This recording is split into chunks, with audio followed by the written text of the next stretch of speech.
and was the learning session of the Forest and Climate Initiative. This time I'm going to discuss monitoring, reporting, and evaluation. What do you need to know to make the right decision? So there are some to introduce you first, and then space to Naikoa. For those that are not involved in WWF, the Forest and Climate Initiative is of 13 global initiatives that WWF has in place. In the case of the Forest and Climate Initiative, we have a particular mission. We are working towards REDD, and REDD significantly contributes to the conservation of tropical forests, and there's the reduction of emission from deforestation and degradation for the benefit of people and nature. Sessions are part of the learning and knowledge sharing program. Leverage knowledge and share our expertise. Capacity building is key to have up-to-date information on latest developments on REDD. And sessions, we have them once a month, so you're welcome to join following ones to cover different topics. The learning session is about monitoring, reporting, and evaluation. And we know that it's one of the key elements that we need to make REDD work. However, MRV sometimes involves complex technical terminology that makes it difficult to understand by non-specialists.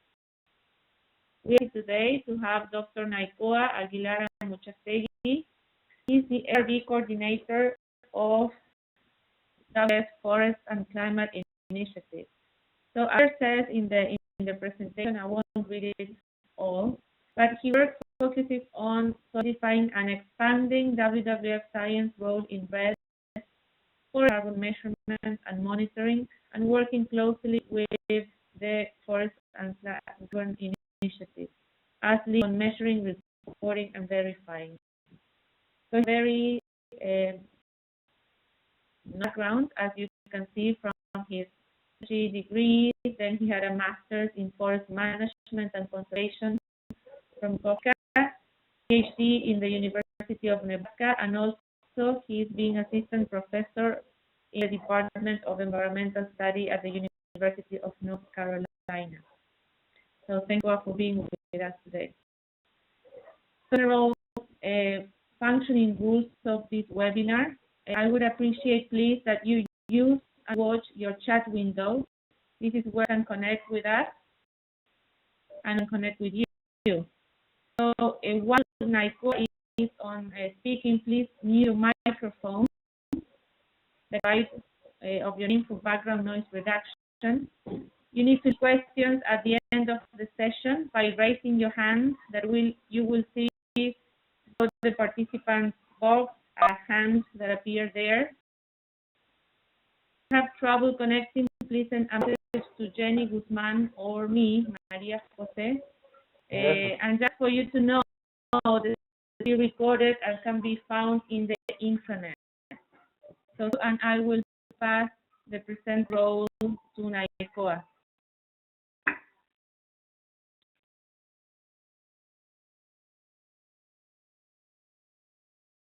Okay, could you transfer the share screen to me, please?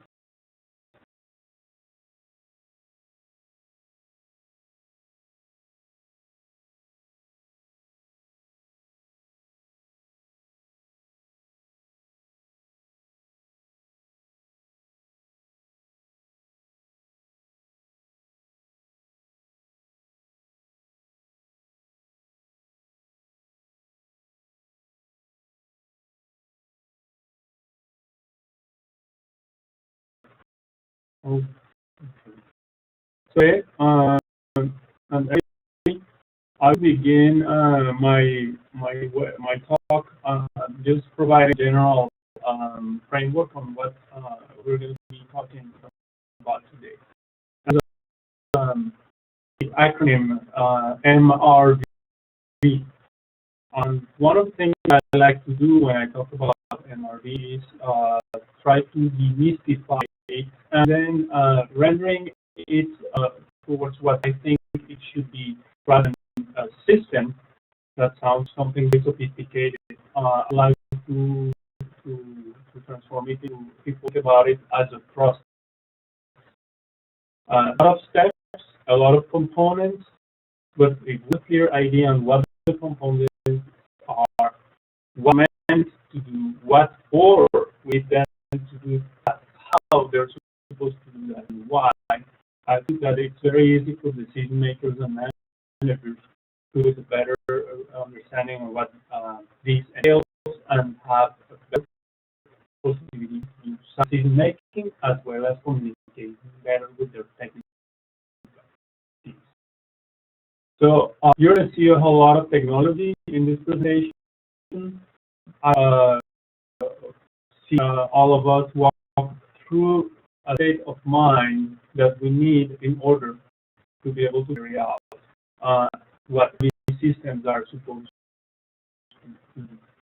The approach I'm going to be using is to talk about each one of the letters of the acronym, the R and the V, what referred to, and at the end you will have a general idea on how all of these elements interact among themselves to deliver what MRV systems are supposed to REDD Plus implementation in the countries that we all work in.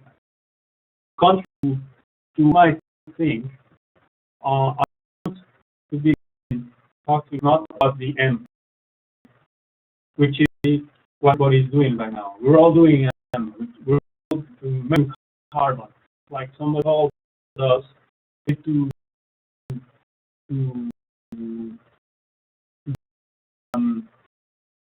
do a measure carbon, and planning to doing that, but we've forgotten a little bit what, why, how we need to do that. So that's why I would like to begin talking about the R of MRV, which for reporting. This is in order to know what you need to do, you need to know what to be for, and that's what the R stands for. Putting in MRV is the heart and soul of the process. She basically defines you what you need to have in order to be able to do what you need to do. And component of MRV has three basic aspects that you need to pay attention to. The first, you will need to create an information, which means I'm generating a lot of information and you're going to have to put it together in an organized. That system is going to have three detection system, which allow you to follow how your forest cover and forest cover status is through time, and a system that allows you to translate those changes into carbon emissions estimates, which is the currency of the that we're all going to be talking about, and of course a national REDD registry, which will allow you to know what's happening where are the different activities happening, what are their objectives, and so on. In order to be able to establish this information system, one of the very first things that people to look at are the standards. How well supposed to do this? I have to say, but in many cases, in my experience in the last year working on MRV in different countries, I have come face to face with the fact that people have had a hard time dealing with standards and all having attention to them. And money that has been invested into MRV stuff, that's when we're overkill or did not meet the standards for implementation of the national. And there are several major processes. Of course, we have the IPCC 2006 guidelines. That's the UNFCCC most likely to base itself on. Those are the ones that you should probably, when you're thinking about national processes, pay attention. You need to pay attention to what happens in the conference of the parties meeting. And subsidiary body for technological assistance to substack meeting decides on what the standard should be for REDD plus. For example, substack, we learn how countries are entitled to do certain reference letters. So understand means and how that might be related with our work is the essential part of knowing what to do in terms of MRV. Other processes like the voluntary carbon verified carbon standard, which is aiming at markets, and the CTDA. They are evolving as well, trying to establish connections amongst them, and they have different differences. Especially nowadays, there's a lot of talk about the VCS jurisdictional guidelines that are in the process of being tested and discussed in different areas. So what are will give us the floor of what we need to do. You use things organized as qualified for several that are here. We talk about achievement, transparency, replicability, and reliability. These need to be had all the time when you're working in MRV. If I with these requirements, your system and or process is going to emphasize the fact that a lot of talk and need being spent currently on advocacy. We're forgetting the requirements, and I point these out. Being doesn't mean that you're robust. It means or you're relying in technologies that are cutting edge, but render your system vulnerable to some and or replicability or continuity in the service providing for the data that you're collecting and processing it, etc., or the people and or the stakeholders that you work with. Transparency. Having boxes is not a good idea in your MRV system. You need to understand and know what's going on and be able to do adaptive management of your system. If something you need to be able to fix it and or have alternatives. And also other ways we need to be able to access the way you're doing it. And sometimes we rely on third parties, and those third parties will not reveal to us all the details on how they're doing things, and then we won't be able to try and explain how things were done to a party very fast. And replicability. Replicability is very important because it's an ongoing process. You do it once, you do it all the time because we need to know what's going on so we can do adaptive management of our program. At the end of the day, you will need to deliver rates of emission or rates.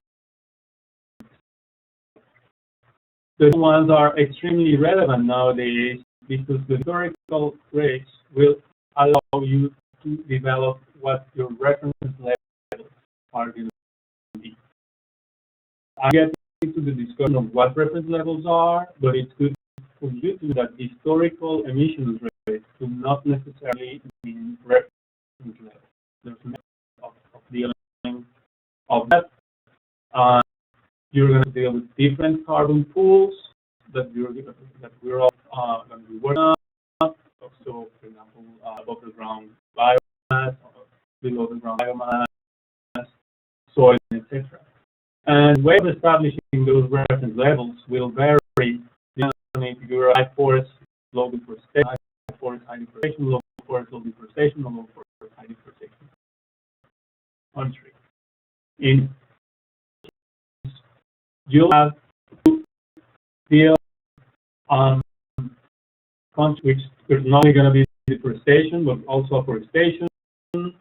You go with historical or historical adjusted approaches and so on. So there are a lot of things that you need to understand when you are going to be defining your reference. Other things that you, when you are able to estimate historical emissions, is on right to learn which are your drivers of deforestation and degradation. So report that allows you to feed information and educate yourself on other components that are extremely relevant for representation. The drivers of deforestation to mitigation action should happen in a specific location. Therefore, it's very important to have especially explicit data on historical emissions if you to try to reduce your emissions and also allows you to try to understand where leakage is likely to go. A very important thing to keep in mind is that you need to be able to do adaptive management. Not those mitigation actions reporting system, but also of the MRV system as a whole. Let's exercise studying on constant basis. With this, I'll give you a general idea on what the reporting component of an MRV system needs to be had on what for of the MRV system and some of the aspects you need to pay attention to. So remember, robust, transparent, replicable, and verifiable is always very important, no matter which standard you're using. And also, reporting amounts of emissions doesn't necessarily only mean that, but it can be linked with some of the implementation activities of REDD+ that you will be taking care of when implementing REDD in the different areas. Clear, then we can start talking about what does the MRV system need to, right? This is the component of the MRV system. Now, so the MRV system will remove force. So no brainer that forests are different things in different places. And there's a lot of discussion, and in some places, not a forest is not simple or has not been clearly defined. So, in order to be able to deliver in terms of monitoring forests, you know what forests are not. And most forests are defined based on a upper height, percent of cover, use higher and lower thresholds. Some countries use 10%, some other countries use 30%, some others use 40%. And depending on that, determines that your system, your monitoring system, and your change detection system will be hardly different. So, from the beginning, I have to tell you that there's no such thing as one size fits all. And you mind, and you need to work with the definition that your specific location is going to be there. Once you knowledge, then you can add and then go to the process of doing carbon map. The first will allow you to do two things. Here, divide the M of MRV into two US. The M is the change detection system. Next to what others call the activity data. The second refers to carbon, or actually estimating the amount of carbon our forest cover has. Okay, so component or the change in the system.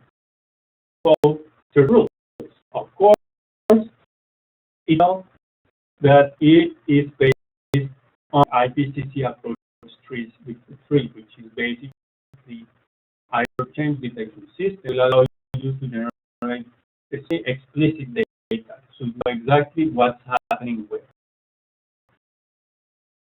If we to have adequate sensitivity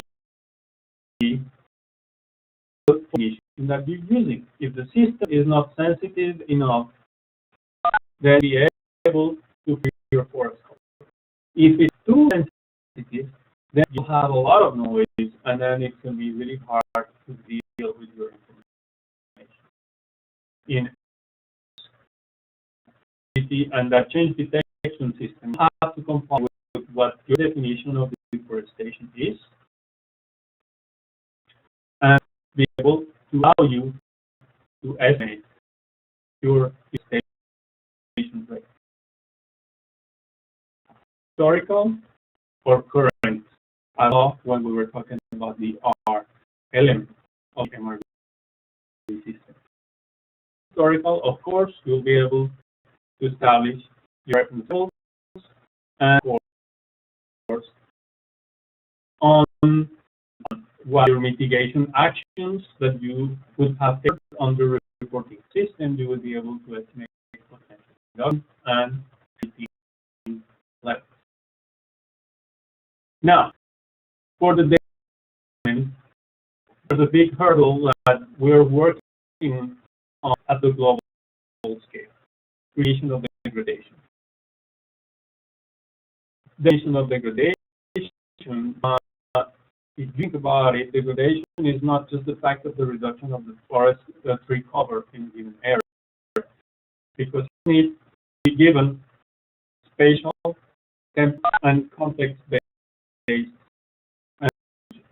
So the typical discussion that we confess with is, for example, is reduced impact logging degradation or not, or would you just keep as on the reduced impact logging as a category of forest for which you have different carbon estimates from the ones that you would give to other places? So this is something that you need to keep in mind, because this change detection system will have adequate sensitivity to whatever definition of degradation. So all things need to be connected. Once you have, you can estimate degradation and so on. One option that we're proposing in WWF to deal with degradation initially is not to measure degradation directly, but understand drivers of degradation or proxies or variables that correlate very well with where degradation is happening, and then use that as a proxy. Okay, section system will need to be able to then track the station and hopefully as defined in both cases based on what your forest cover is.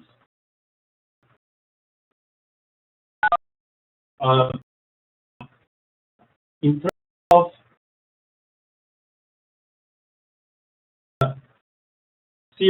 equipment, which is one measurement, it's a big topic nowadays. We're all trying to measure carbon. Well, I made a point to put here estimation, because what we do, we're going to be trying to estimate the carbon, because actually bring the CO2 present to the carbon equivalents present in the tree, with most likely that we would have to cut, and that would basically defeat the purpose of REDD, right? For this, be aware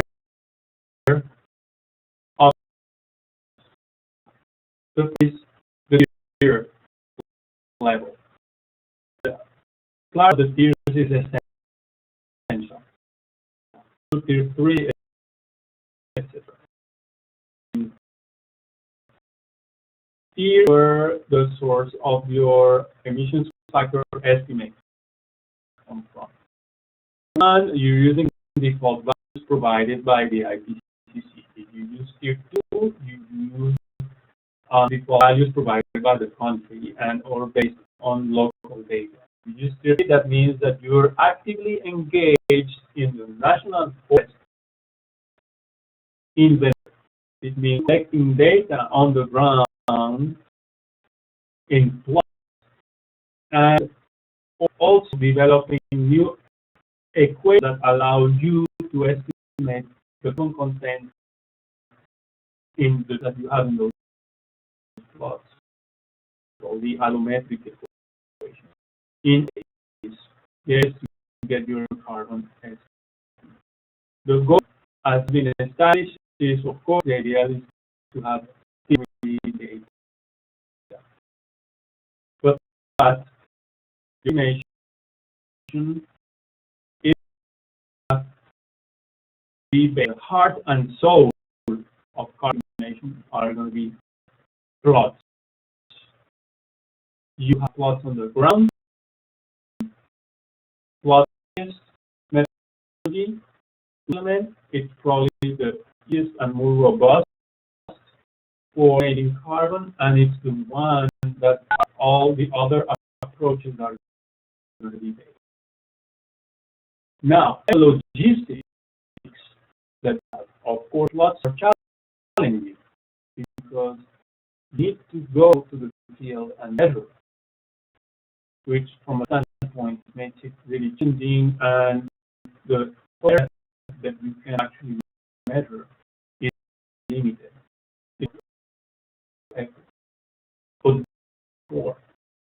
Of carbon measurement system. One data, then you have equations come from tiers 1, 2, or 3 approaches. Then use ancillary data, other data, to extrapolate an estimate. Okay? But the plot, and I would like to emphasize that. Okay? In your estimation, which means we'll have error.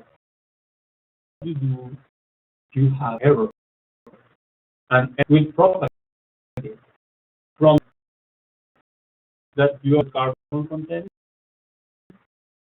to the any ancillary data that you use to your final map. And there are many sources of error. For example, you might identify the data that you estimate the carbon for. It's not easy. I mean, go to the field and then look for a good biologist that will be able to identify correctly. In this, we deal with unnamed species, for example. So, to identify the tree is essential and a big source of error. The items of the variables that you measure in the field, if you put different people, measure those, you will have different values. The equation that you use, even if it's something develop yourself for the location, right? And or you use the ones that are readily available, like the Chavez and other equation. This equation is also a source of error. When you calculate the plot, you will have error. The ancillary data measurement that you might be using to extrapolate to other areas is also going to have error. The thing with that ancillary data is also going to be carrying out error. You might force stratification of the sampling and so on. So something that they need to be aware of. There's no such thing as a perfect carbon estimate. All right. At the end, what you want to have is a carbon map. right? But if you also have error map, because it's not the same everywhere. The quality of the data that you're using either from the plots or the gallery data that you're using to extrapolate from plots to will vary. So ideal that has an error map. And two, then historical rate of deformation or the current rate of deformation, then you can all try to estimate your rate of emissions and your estimated potential for emissions, and hopefully it's in and then of course figure financial might be according to actual performance. Okay. The M component. The things I would like to mention as well is that no matter you use, I change detection for carbon estimation, especially for extrapolation. You need perhaps hierarchical approach. You need to be strategic and smart about what you're doing. Perhaps it doesn't make sense for you to spend a lot of effort trying to change areas that you already know change is not likely to occur, but you can learn from your historical data. Use more intensive data for areas that guide us hot spots, which should be the areas where your mitigation actions should be implemented and from which additional should come. So, size of change detection and carbon estimate has to be done in a strategic way. You don't have to do it the way everywhere. You prioritize, and that's what I mean by putting this hierarchical approach here. Identify your hotspots and the adequate technology for the data will be well related with your definition of forest, and hopefully it is good enough to allow you to deal with other aspects of which are to the realm of the plots, which have with biodiversity safeguards. And the things that we're proposing with the Planet initiative is to use the data generating for our monitoring as a key to the safeguards. We have proposed a tiered approach and we introduce elements today. So I see a lot of steps, a lot of thinking, a lot of connections that you need to be aware of in order for you to do strategic decision making. The third component, which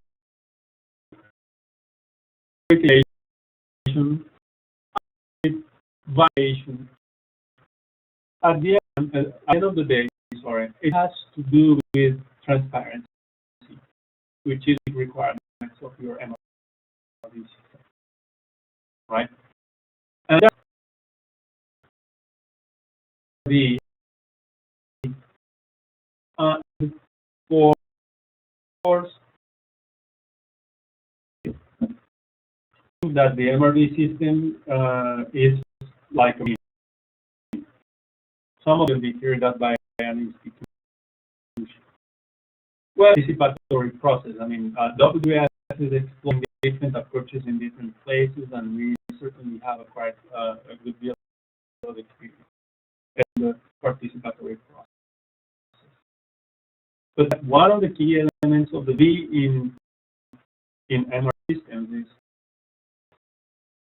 generate technological and strategic capacity building. I mean, it's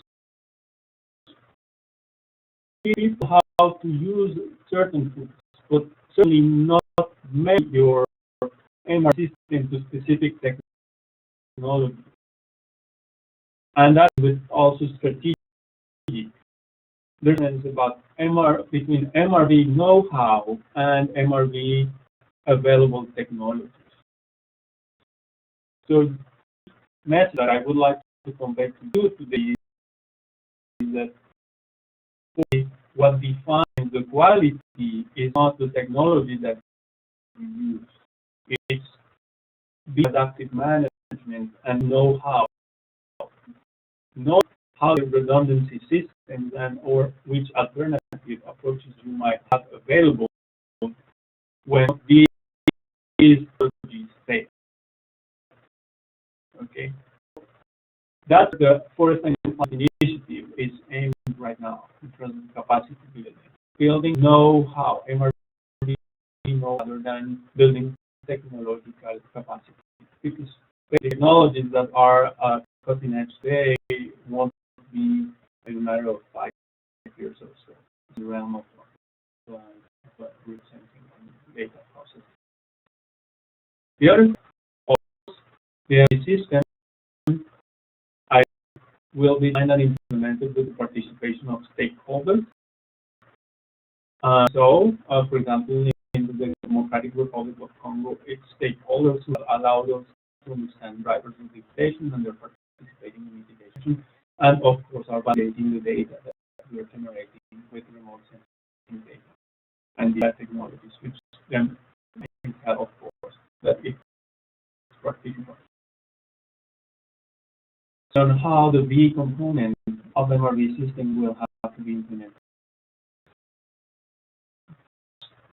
COMP has to do with social safeguards, with capacity building, with stakeholder and partners. What happens? There will be third-party organizations that will do that. Clients for a certification system.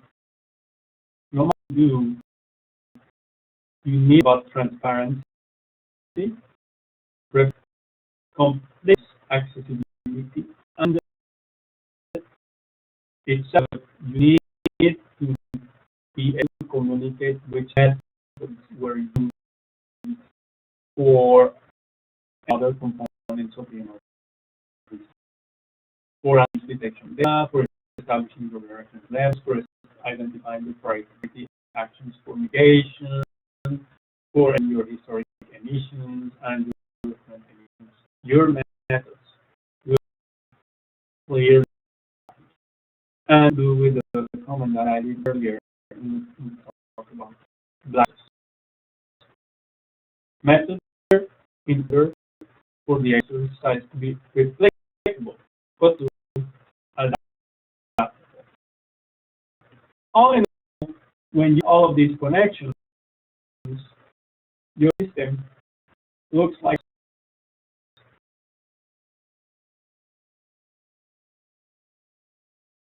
let me just do the whole thing. Probably too much.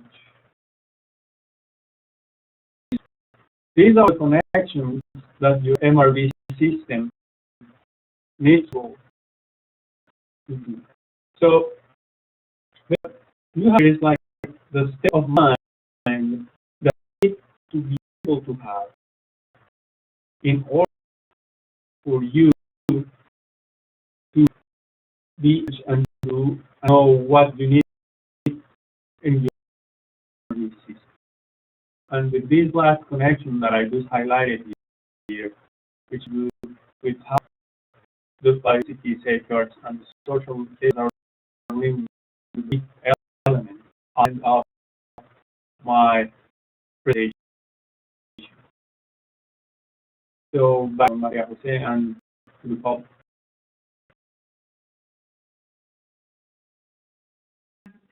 That was the message. And just a reminder, what Naikoa has explained and the mind map about the MRV system is available for you online soon and recording. So if you want to repeat it, I will be able to do so. And for questions, if you please raise your hand and we will the floor.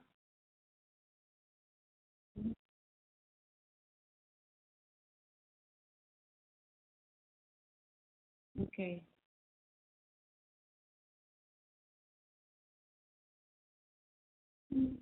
I have a question, Naikoa. Can you hear me? Yes. After this MRV system that seems complicated at first glance, which is of the MRV system in the world? Any country that is leading this? Anyone has completed the whole site and has all the components that you have mentioned? Well, have gone through the exercise. Right, I can think that the ones that basically started working on these without asking anybody on how to do these were the with and progress system, and in transferring their know-how to other countries, such as the Democratic Republic of Congo, for example. I can think about Brazil as one of a good example. But alternatives and countries are actually right now struggling, trying to figure out what technologies and methodologies to use for each one of these components. A lot of offers from different sources. There's alternatives, and actually, right now, it's making things something really hard for decision makers in different countries. I'd like to give this general overview of what you need to pay attention. Being offered Ferraris when you need a booster. So, and the technology aspect is one of the most delicate. Okay, thank you. And do you see any, I guess that you need to have strong partnerships, because sometimes governments, I have the impression that might not have the capacity. So what about this? How governments at national, regional level should carry this forward? I think one of the big capacity gaps that I have seen is in the decision makers in different countries. Your country lacks of the capacity for dealing or taking care itself of some of the MRV system components.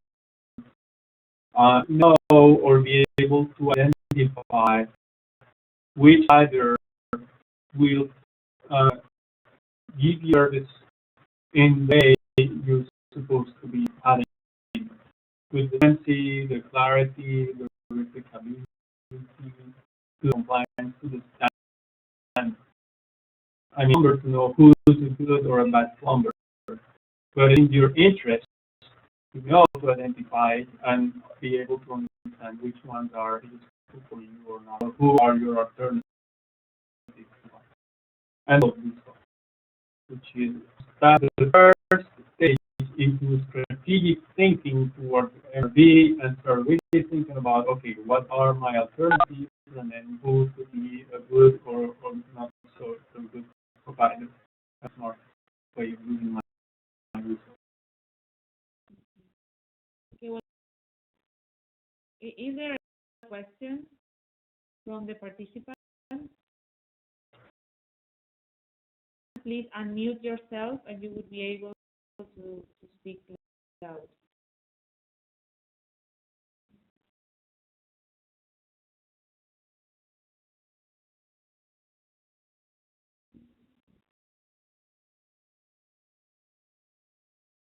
Any other, please?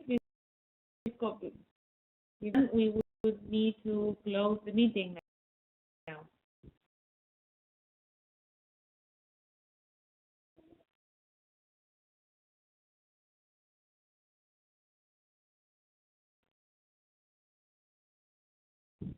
Okay, any final remarks that you would like to make?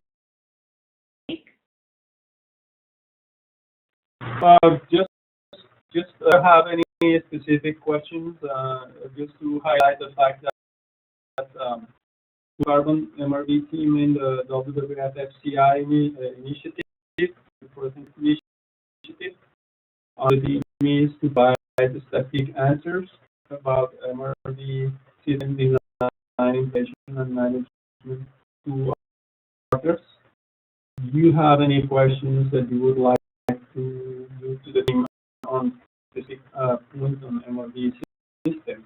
Please email me, and we will have to do with the input that the MRV team will do. That's it.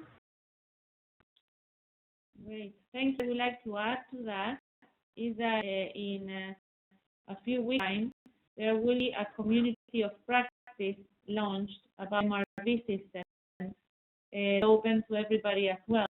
I'm working with Naikoa in organizing so people can interact and exchange ideas and share their experiences. So there we will keep you posted about that. I appreciate your participation in this call. I hope that you have answered, that Naikoa has answered the main questions. I hope to see you again in next meeting. Thank you. Thank you. Much. Great